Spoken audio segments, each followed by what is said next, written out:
cómo se hace? Al desarrollarse la notocorda, que es esto, y el mesodermo o placa precordial, que si recordamos es la que está abajo de la membrana orofaringea, el ectodermo se engrosa y forma la placa neural. Las células de la placa neural forman el neuroectodermo, dando inicio a la neurulación. Y aquí sale una imagen de la placa neural, cómo se engrosa el ectodermo y forma la placa neural. Inducción de señalización molecular del ectodermo, de la neurulación. Está mediada por la FGF, que inhibe a BMP3 y regula el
La vía dorsal se va a la epidérmica y las vías ventrales se van para abajo.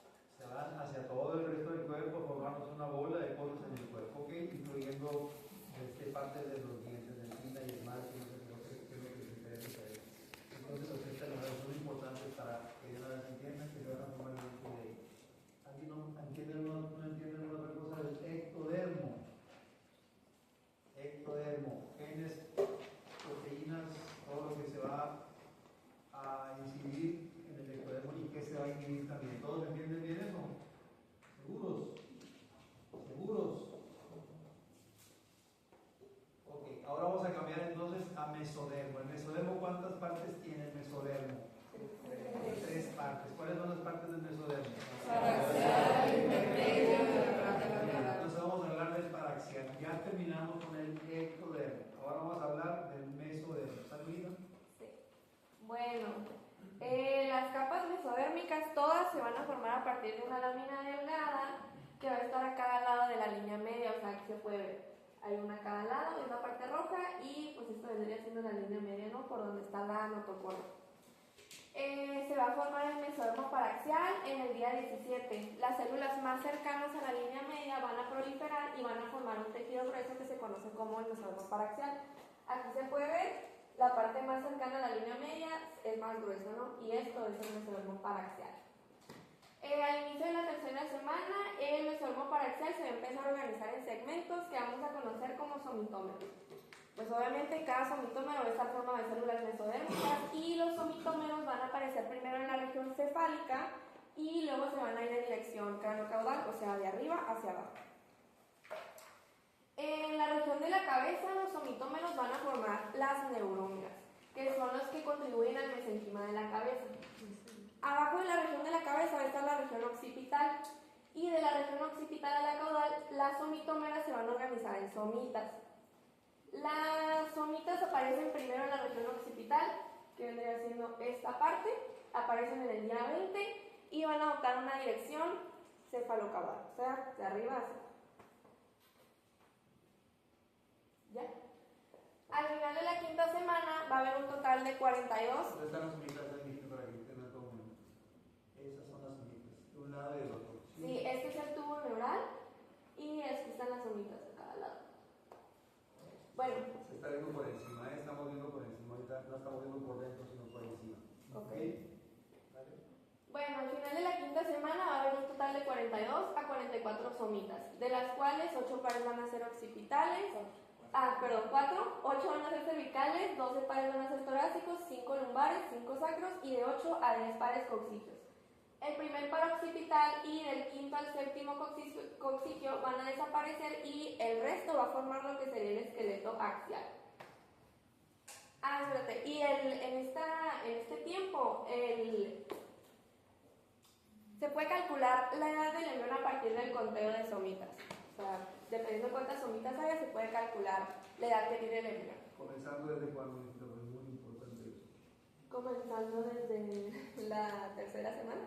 Al inicio de la el día 20. Ajá, el día 20. O sea, pongan atención en eso porque todos me pueden, cuando les pongo esa pregunta, me pueden tirar 1, 2 y 3. Ok, entonces desde el día 20 podemos empezar a calcular la edad del embrión por medio de somitas, pero luego cambia porque es difícil contarlas, ¿no? Longitud. Ajá, luego se empieza a medir por longitud, pero eso ya cuando se forma bien el endodermo. Bueno, ahora les voy a hablar sobre la regulación de las moléculas para la formación de las somitas. La formación de las somitas va a depender del reloj de segmentación. Este reloj va a establecer una expresión cíclica de ciertos genes, del gen Notch y del gen WNT. El gen Notch se va a acumular en el mesodermo presomítico o paraxial cuando se va a formar una somita y va a disminuir cuando la somita ya se forma. Cuando Notch incrementa, o sea, cuando se va a formar una somita, va a activar genes que van a establecer los límites de esta somita. Va a activar 3. Va a activar ácido retinoico y una combinación de FGF8 y WNT3 alfa. El ácido retinoico va a tener alta concentración en la región craneal de la somita y va a ir perdiendo concentración cuando migra a dirección caudal. Y la combinación de FGF8 y WNT3 alfa va a ser al revés. va a tener una alta concentración en la región caudal y ir perdiendo concentración mientras migra a la región craneal de la somita. Y esta expresión cíclica es la que controla el reloj de segmentación. La diferenciación de somitas. Pues al inicio las somitas se van a integrar en una esfera celular y va a tener como forma de dona. ¿Qué es esto, no? Esta es una somita. Obviamente del otro lado va a haber otra, pero pues aquí nomás estamos viendo un lado. Van a pasar por un proceso de epitelización y ya dije, la esfera va a tomar forma de dona.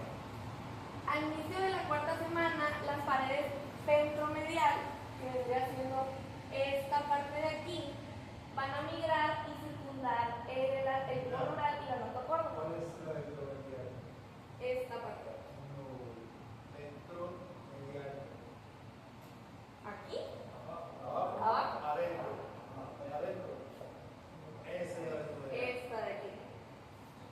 Bueno, estas van a migrar y van a circundar el tubo neural y la notocorda, como lo estamos viendo aquí. Y estas células que circundan al tubo neural y a la notocorda van a formar el esclerotoma, que van a ser próximas vértebras y costillas. Luego las células ventrolaterales, que es esta parte de aquí, y la de la región dorsomedial van a migrar y van a formar las precursoras de las musculares, o sea, el miotoma. Aquí podemos ver mejor que las de la región ventrolateral migran hacia acá y las de la región dorsomedial migran hacia acá y forman pues las precursoras musculares. Dorsomedial, ventrolateral. Bueno, entonces ignoren esto. ¿Qué? Los colores cafecitos nada más, ahí están. ¿Qué? Los colores cafecitos.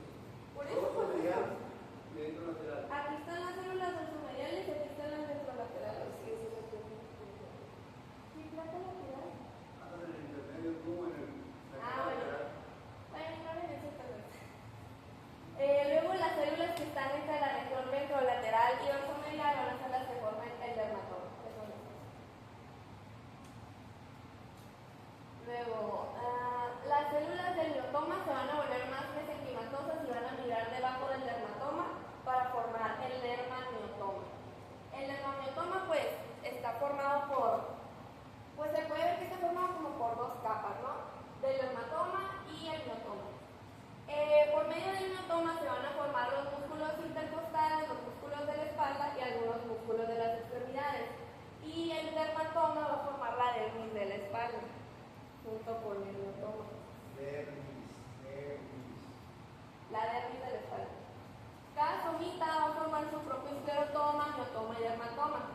Y cada miotoma y dermatoma tiene su inervación del segmento de origen, o sea, de donde vinieron, y un componente nervioso del segmento al que van a migrar.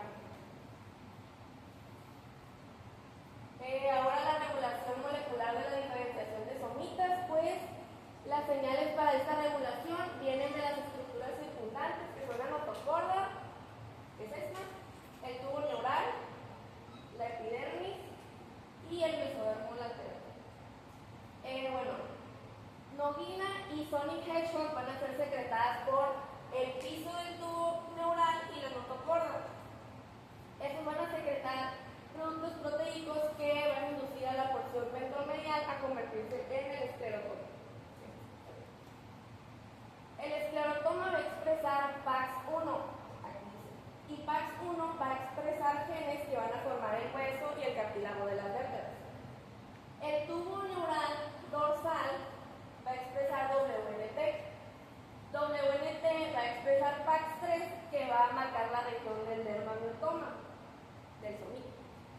Y WNT también va a actuar en la porción dorsomedial expresando MIF5 para formar las precursoras del músculo primaxial, que es aquí. La placa lateral va a tener BMP4, que es una inhibidora, y la epidermis va a tener WNT, que va a actuar como activadora. Entonces, BMP4 más WNT van a expresar MIOD, que va a formar las precursoras musculares primaxiales y abaxiales. Y la parte dorsal del tubo neural, que también aquí, va a secretar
Ok, yo les voy a explicar lo que es el mesodermo intermedio, el mesodermo intermedio, que es esto verde de aquí y esto de acá, va a conectar al mesodermo paraxial, que eventualmente va a formar somitas, y a la de la placa lateral.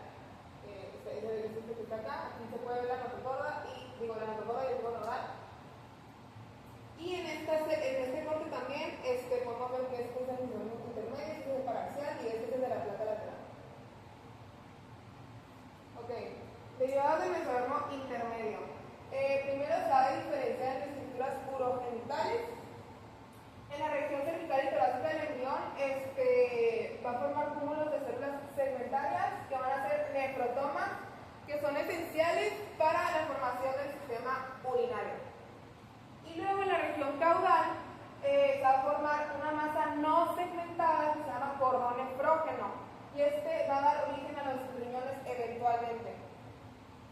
También va a formar unidades excretoras del sistema urinario y lo que conocemos como las gónadas, que son los óvulos y los espermatozoides.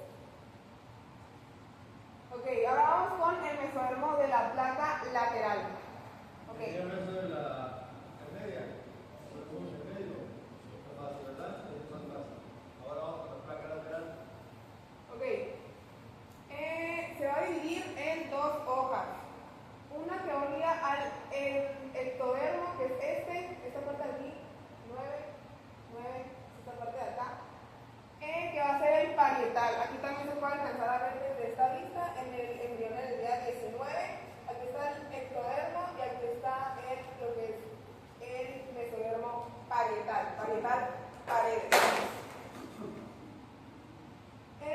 Y luego la otra hoja que va a salir de la placa lateral se va a unir al saco vitelino, que aquí también se puede apreciar, y al endodermo también.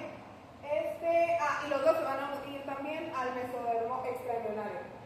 Pero bueno, y se va a llamar visceral. Entonces tenemos dos, parietal paredes y visceral vísceras.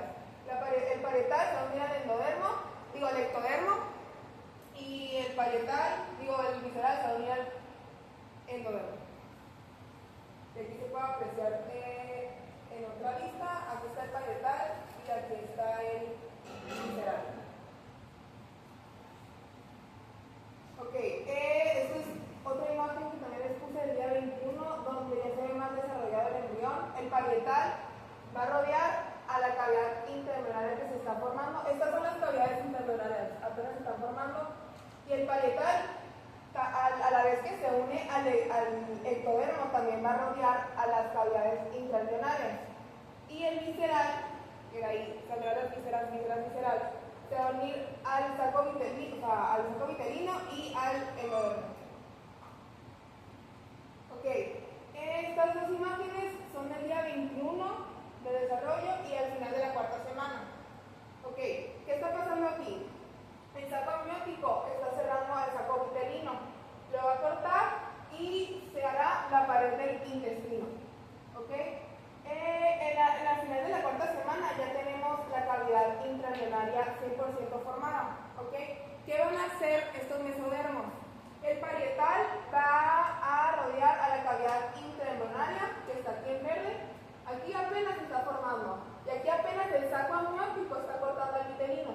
Aquí ya lo cortó y ya formó la pared del intestino. Y pues la cavidad intraembrionaria, como ya había dicho, ya está 100% formada. El parietal va a rodear va a rodear a la cavidad intraembrionaria, y aquí se puede apreciar que está junto al endodermo, y el visceral va a rodear a la pared del intestino ya formada. ¿Ok? Así es la cosa. Ahí está el endodermo. Sí. Ok. ¿Qué nos va a dar el mesodermo de la placa lateral? Bueno, vamos a empezar por el mesodermo parietal. Nos va a dar la dermis de la piel, de la pared del cuerpo y extremidades. Nos va a dar el hueso y tejido conectivo de las extremidades, como el esternón. Los esclerotomas y miotomas que acabamos de ver van a migrar a la capa parietal para constituir los cartílagos costales, los músculos de las extremidades y la mayor parte de los músculos de la pared del cuerpo. ¿Ok? Y también nos va a dar la cavidad peritoneal, la pleural, que son de los pulmones, y la pericárdica, que es el pericardio del corazón. Y el visceral, junto con el endodermo, va a ser lo de la pared del tubo intestinal, que ya lo había dicho. Y nos va a dar una membrana serosa, que son las vísceras de cada órgano. Ok.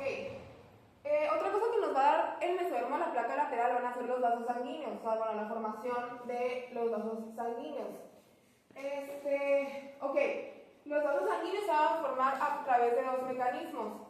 La angiogénesis, que es la quemación a partir de vasos ya formados, bueno, ya existentes, y la vasculogénesis, que los vasos van a surgir a partir de los islotes. Los islotes, estos son los islotes, ¿ok? Voy a explicar qué son los islotes.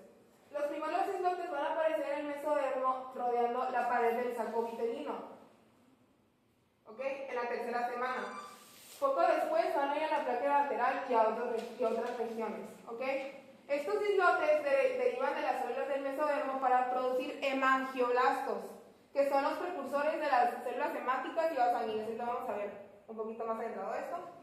Estos hemangioblastos son transitorios, no van a ser las células hematopoyéticas definitivas. ¿Cuáles van a ser? Las células definitivas van a ser células troncales hematopoyéticas, que derivan del mesodermo que circunda la aorta. Yo me imagino. ¿Es aquí, no? Arriba. No, ese es el corazón, ahí donde está, ese es el corazón y está bien que transverso, después lo vamos a ver eso. Pero ahorita ya anda metido en el embrión, pero el embrión no se alcanza a ver ahí las arterias que están formando. Dale para atrás dos, no, más, hasta donde se vea la aorta dorsal que estamos viendo ahorita. Atrás, ¿dónde estamos viendo? La aorta dorsal, ¿dónde estamos?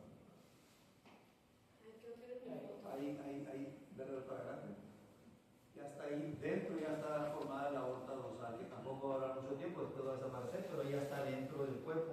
A esto se referían con la gemación, para la formación de los primeros vasos. Esa va a ser uno de los primeros vasos que se forma, la aorta dorsal.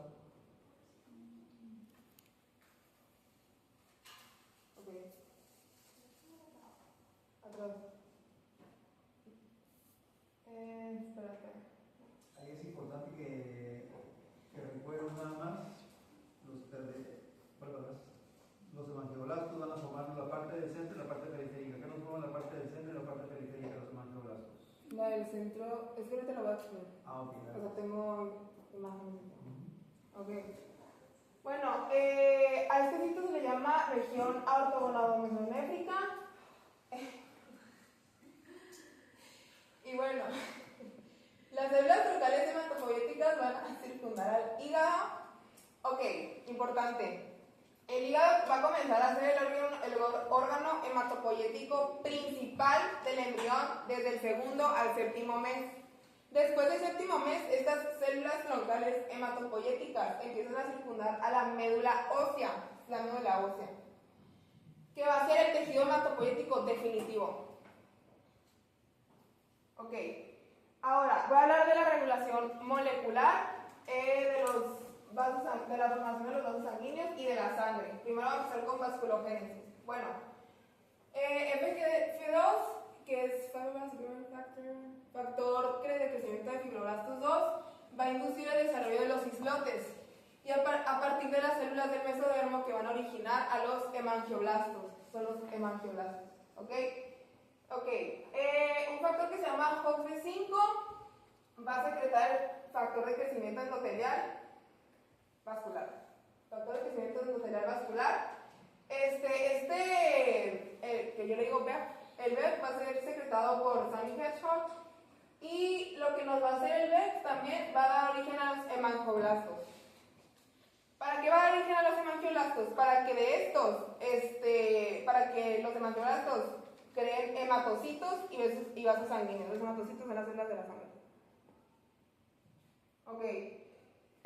Los hemangioblastos ubicados en el centro de los islotes van a producir las células troncales hematopoyéticas, que son las precursoras de la sangre. Y los hemangioblastos periféricos, o sea, los que lo rodean, se van a diferenciar en angioblastos, que son los precursores de los vasos sanguíneos, ¿ok? Los angioblastos son inducidos por B y van para dar origen a las células endoteliales y constituir los vasos sanguíneos primitivos, que son la aorta dorsal y las venas cardinales. Ok, ahora vamos a pasar a la regulación molecular de la angiogénesis. Una vez que la vasculogénesis ya estableció la aorta dorsal y las venas cardinales, se van a generar vasos adicionales, que es lo que justo les estaba explicando. O sea, ya existen estos vasos, ahora se van a generar otros vasos nuevos a partir de la inflamación. ¿Ok? ¿Qué factores median a la angiogénesis? Bueno, como ya les había dicho, Sonic Hedgehog va a secretar a BER. ¿Y qué va a hacer BER? Va a estimular la proliferación de células endoteliales en puntos donde se deben generar vasos nuevos. Ok, ahora el factor de crecimiento derivado de plaquetas y TGF-beta van a regular modelación y maduración de la vasculatura. Ok, la BER también va a inducir vía de Notch, y Notch va a inducir la expresión del gen de efrina 2, que va a determinar el desarrollo de las arterias. ¿Ok? Y el Notch también va a ejercer regulación positiva de EPBH4, que es un gen específico de las venas.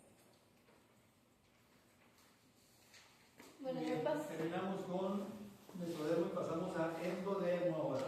¿Ok? Endodermo. Pon atención, Dalvina. Bueno, los derivados de la capa germinal endodérmica. El principal sistema de órganos derivado de esta capa es el tracto gastrointestinal, que es el tubo que dará origen al esófago, estómago e intestinos.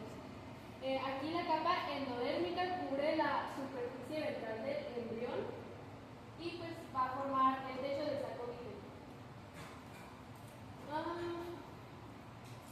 Conforme crecen las vesículas encefálicas y se alarga el tubo neural, el disco embrionario empieza a sobresalir hacia la cavidad amniótica. Entonces el alargamiento del tubo neural va a hacer que el embrión se doble hacia adentro en sentido ventral, que va a ser como pues la posición fetal. Y al mismo tiempo se forman dos pliegues que se van a mover hacia la línea media, que van a cerrar la pared ventral del cuerpo.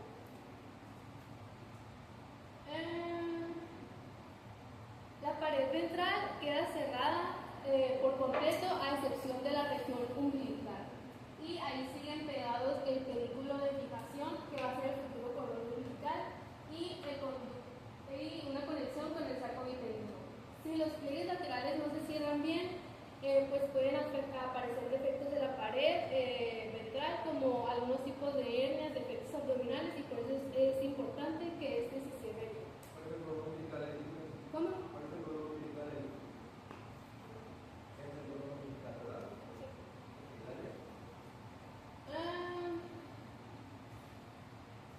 El endodermo se va a incorporar al cuerpo para formar el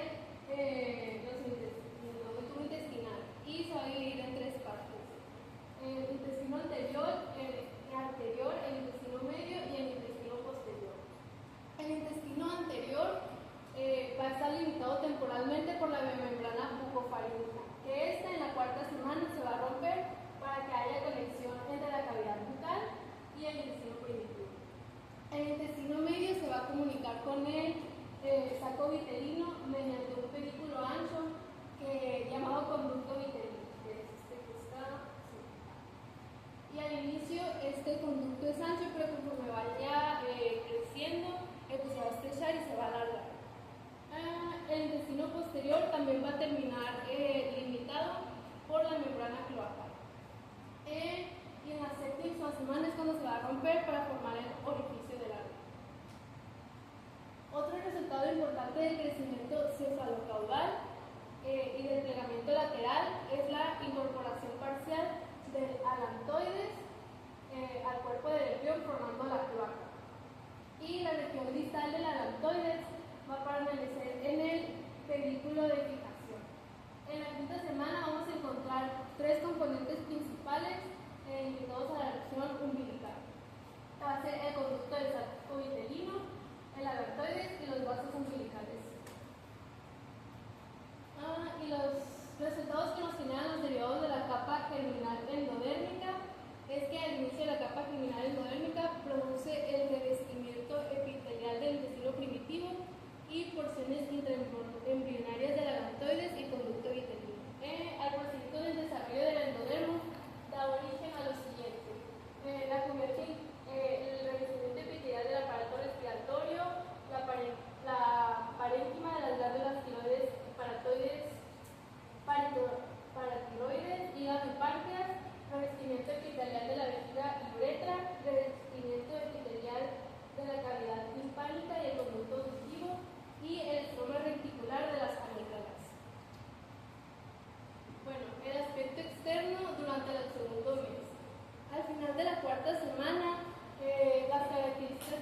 generales, pues